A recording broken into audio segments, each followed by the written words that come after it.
So, unless you've been living under a rock for the last year, you've probably taken notice of the fact that this game and its community haven't exactly been in the best shape. Nintendo hasn't really done the best job of giving us content that actually holds us long term. You know, it's kind of weird thinking about how we've only got 2 seasons left because the other 6 have been, for lack of better words, completely lackluster.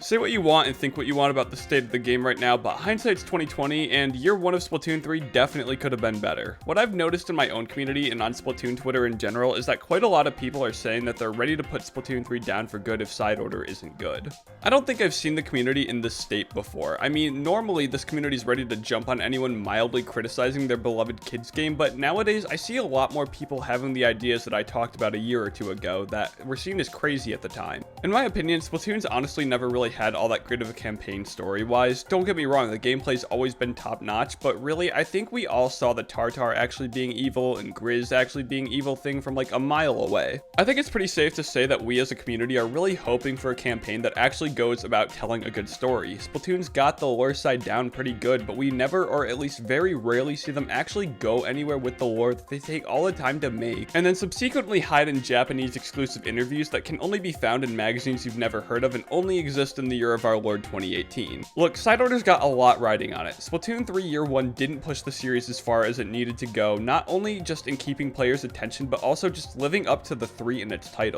This community's been holding on to hope for like a year since side order was revealed that this campaign was essentially going to be the second coming of Christ for the series. One of the reasons so many diehards vigorously defended this game when Nintendo was doing the bare minimum the first year was solely out of hope that side order was going to be the thing that made all the content droughts worth it. Part of me thinks that if side order ends up not being worth the year of hype plus the extra $5 tacked onto the DLC price, because let's be real here, Inkopolis expansion was worth maybe $1, and however, there was really nothing stopping it from being free DLC. It's totally possible that we could see the biggest fracture this community's ever seen. It already has been heating up for a while thanks to Nintendo's god-awful seasonal rollout, but side order tanking, I'm honestly a little worried about how much of the community would just drop. You can only huff the copium for so long, and this game doesn't have enough life left in it update-wise to see the community go back to the state it was pre-side order before updates finish rolling out.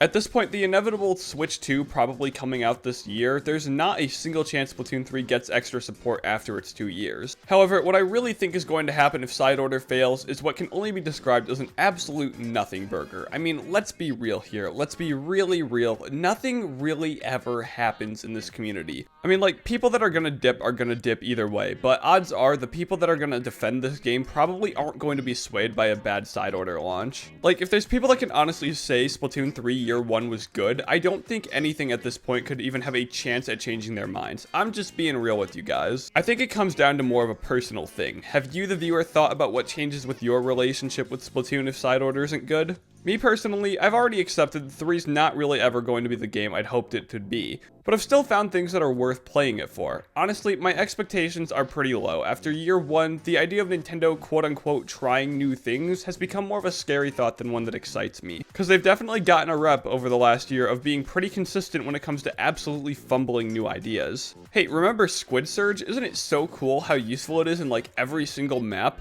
I think there's a lot of untapped potential with Nintendo making side order a roguelike. However, I'm not going to forget that this is still the same team that made the Wahoo poll. I think at this point in the game, even if side order is like the best thing Nintendo's ever done to the series, it's not going to be the thing that finally makes Splatoon go mainstream in the West. I think Nintendo's best shot with that was when Splatoon 3 launched, and we're not going to have another chance like that till Splatoon 4 comes out. The state of Splatoon 3's put side order in the position where it's either going to go over pretty neutrally or pretty terribly. My money's almost completely on neutral. Because, once again, not much really changes with this community. Who knows, though? I've definitely been wrong in my predictions before. I really hope side order drops and turns out to be, like, peak, though. A Splatoon campaign that isn't just 95% gameplay, 5% story would be amazing. Surely, and I mean surely, it won't just end up with Deadfish being shoehorned in and Marina being the bad guy because she's afraid of change. That would never happen. I haven't seen the story leaks, but I think we're all afraid that's just gonna end up being what happens. But anyways, guys, that is it from me. Make sure to check out the streams I've been doing lately. It's been a ton of fun. You should totally come join. I hope to see you there. Alright, gamers, that's it from me. See ya.